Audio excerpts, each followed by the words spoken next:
Hello everyone, I'm Astro, And I'm Thornquill. and welcome back to Quills and Rockets, a show where we will discuss episodes of Season 5 of My Little Pony. And today we are discussing the most recent episode, Castle Sweet Castle. Alright, so to start off this episode, we see Twilight helping out Fluttershy, cleaning all the animals. Huh, I guess she does give them all baths.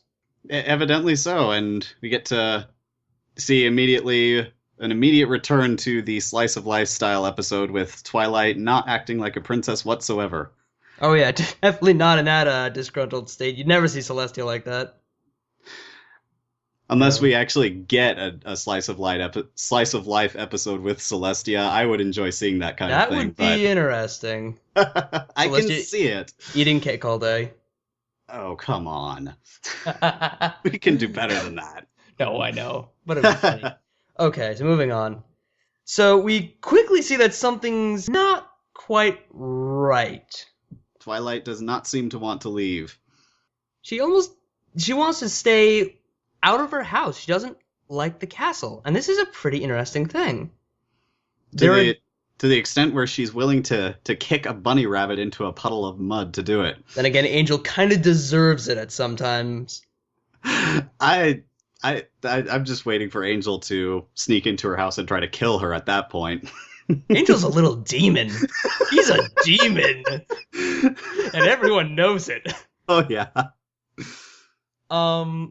So we first see this, and then she obviously goes off to Pinkie Pie to help her make some pancakes. And then we see everyone eating lots and lots of pancakes, which I guess are canon now, in Yes. Twilight's castle. Very nice. And Twilight is a little off. Twilight's out of it. Yeah. And she very quickly admits to her friends that it's obvious that she doesn't like her castle. I guess she has learned her lesson about not keeping secrets from her friends, about telling them, and they've learned their lesson about accepting that right off the bat from their friends and not ignoring something. So, little development there. They've learned their lessons. Yeah, I hadn't even considered that as a callback to the season 2 lesson 0 episode. But Yeah. you're right. It really is. They immediately catch on to it. I thought it was funny that they were just talking about Twilight like she wasn't there, even though she's just over there asleep. I mean, that's what I would do. That's what I would do if a friend was just out of it to Like, that extent. Something wrong? You mean the fact that she's passed out and falling face first into a stack of pancakes? Yeah, That was And- hilarious. that was just funny. And then she tries to cuddle with the pancakes. That was actually, I think, one of the strongest points of this whole episode was the comedy. Yes, and we get that very quickly in the next scene where Spike obviously comes in, and little tiny detail, but so perfect. He has a rarity plushie that he sleeps with. That was I I saw that and I was just like, really, Spike? Yeah. Where did he come from? That's Where do you acquire a rarity plushie in that universe? I don't know. Maybe Hasbro exists there too. I don't know. Oh, God forbid. Dear God, no. My Little Pony Inception. No, okay. So they instantly tell Twilight, okay, go out and go to the spa, calm down. We will try and make this place a little more homely, a little more friendly to you. Mm-hmm. Nice, Little welcoming. less cold and stark. Yeah. And so she goes out to the spa with Spike, and they start fixing the castle in form of a song, which just it always seems to happen, to just carry along what I guess would be boring plot points in a song. That is one technique. This song, I have to say, I wasn't as hooked by this song as I was by the one in the season opener, which it's a very you're right, it's a very slice of life, let's carry on to the next scene kind of song. Which isn't to Yeah. say that I disliked it, but there are stronger ones. They're much stronger. What I did like to see is I started seeing what each of them was grabbing. I'm like, what are they? Oh, I see where this is gonna go. Yep. They're each taking something that they find comforting. They're starting to put themselves into the house instead of thinking of... Twilight. Exactly. And what I liked is they didn't take a whole disaster occurring for them to figure this out. Obviously, it all kind of fell apart and it was a mishmash and horrible, and Spike comes in and gives them a slap of reality saying, this place looks terrible. Spike, the element of blunt honesty. Yes! What that's what I picked up on too was that they figured it out pretty quickly, and they figured it out on their own. Yeah. As soon as the song started, I was worried, okay, this is going to be an episode where they're only thinking about themselves, and Twilight has to come back and be upset for them to figure it out, and they don't do Not that. at all. They solve it right on their own. They have learned their lessons over the past 4 seasons. We're not repeating lessons anymore. Mm-hmm. I just really, I love the strength of the writing in that, and that's something that I personally have noticed as being unique to MLP in general since I started watching the show, is that they don't get the same problems over and over. Well, and they take episodes with problems that we've seen in other shows, and we think we know exactly how they're going to deal with it, and the staff has this really consistent ability to take it in a direction that I at least don't completely see coming, and I love that so much. Same.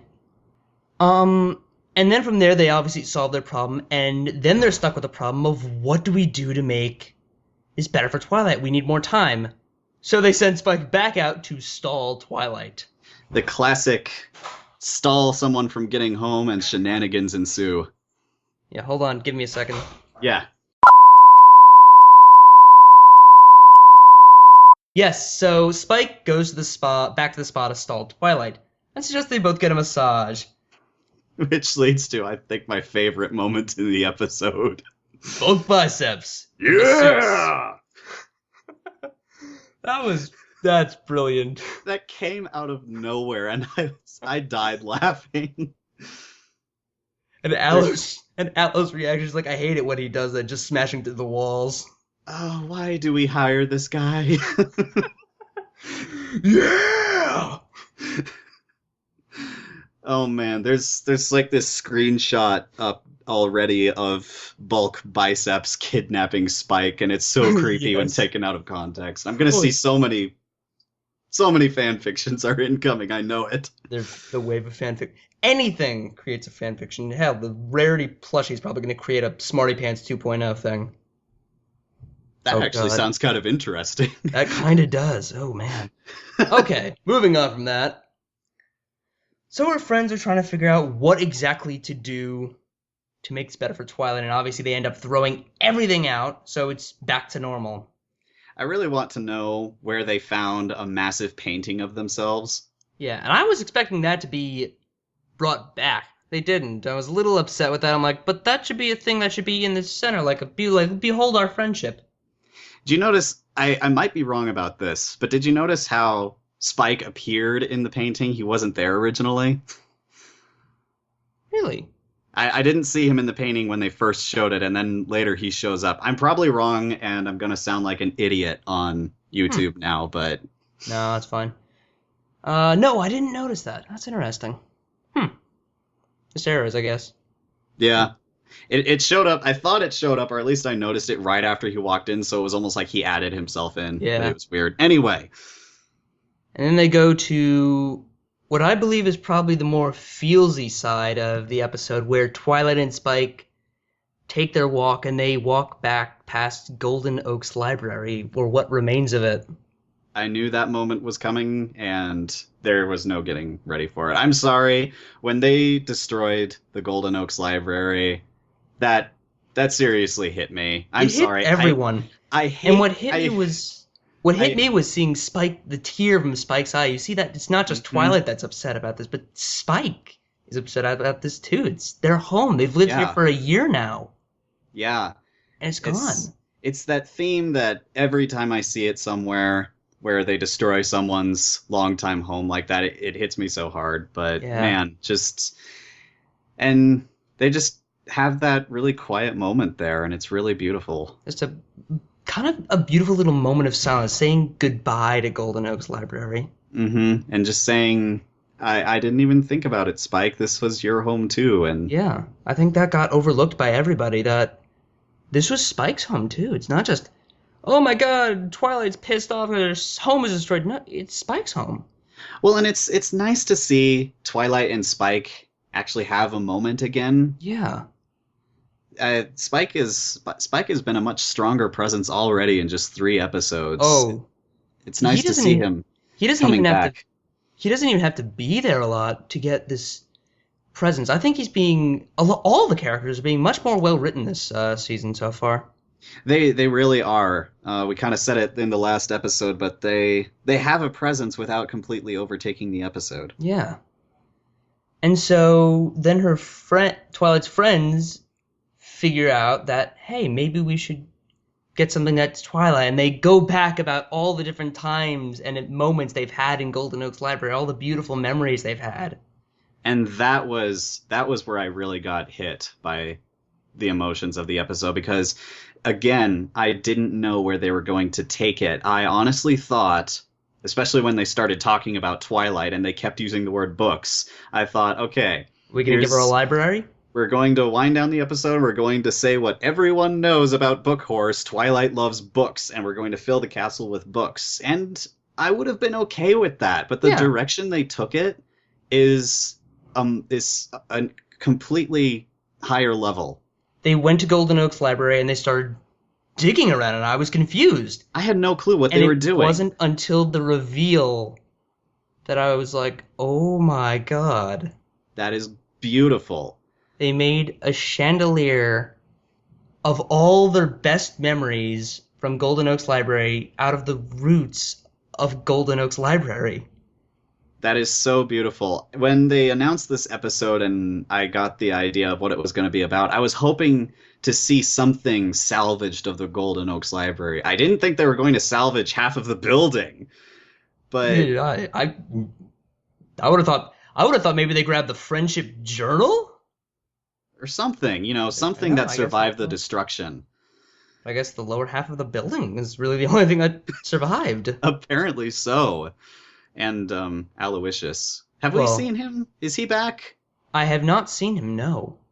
Because it's a total tangent, but he flew off, and I always wonder, did Twilight ever get her owl back? Oh, he probably got back. He probably came back. He's just, flying out of the fight. Oh yeah, Let's get out of the way of the crazy demon and the god horse. I am out of here, see ya. It's gonna be a Kamehameha battle. I'm out of here. But yeah, even just the design, it looks so nice in the overall design of the castle, which, by the way, I love the interior shots that we've gotten to see of this place now. They're very pretty. It is definitely an interesting place. It's kind of mixed between the Crystal Empire and Celestia's palace, I think. Mm-hmm. It is very heavily inspired by the crystal imagery, but it's got some. Oh, I'm not an architecture person. I can't say this competently, but it's got some more classical design to it, too. It doesn't just look like an amalgam of rocks like the Crystal Palace does. Yeah. I think is what I'm trying to say, but... Yeah. And I liked that... I liked that the work that her friends did wasn't completely discarded at the end, and they each kind of get a room that they get to help her influence. I just said that they got a room with Twilight. That is not a joke for the internet. Oh god, no. Edit that out or something. I don't know, but they added their own little touch to the castle. They did add their own little bit. Applejack in the kitchen, Rarity in the dining room, Fluttershy putting stuffed animals, which I think is adorable. Yeah. So yeah, they each got their own little touch of it, and I thought it was a nice episode. Definitely not my favorite episode of all time, but it was a good episode. It was a good episode. It wasn't as strong, and I did think that it dragged out a little bit with the other 5 trying to figure out how to actually help Twilight. Yeah. But again, all of that was completely offset by the comedy, which I thought was dead on. I laughed so many times in this episode, and it's hard not to. with the way they finished it out, Pinky's yeah, overall, Pinky's hidden party cannons. Pinky again on point with her character in the comedy. I loved her Yes. presence again. Every little bit of it. Just So perfect. I'm with you. I wouldn't rate it as highly as I did the season opener, which would be hard to do, but Yeah. yeah, it's an episode I would watch again, I'll say that. Yeah, definitely. So 7 out of 10? I can agree with that, yeah. 7 out of 10. Maybe 7.5. Yeah, there we A little go. generous. There we go. That's a good number. All right, I guess that's a wrap for this episode. This is Astro Brony. And this is Thornquill. This is me signing off. See you next time.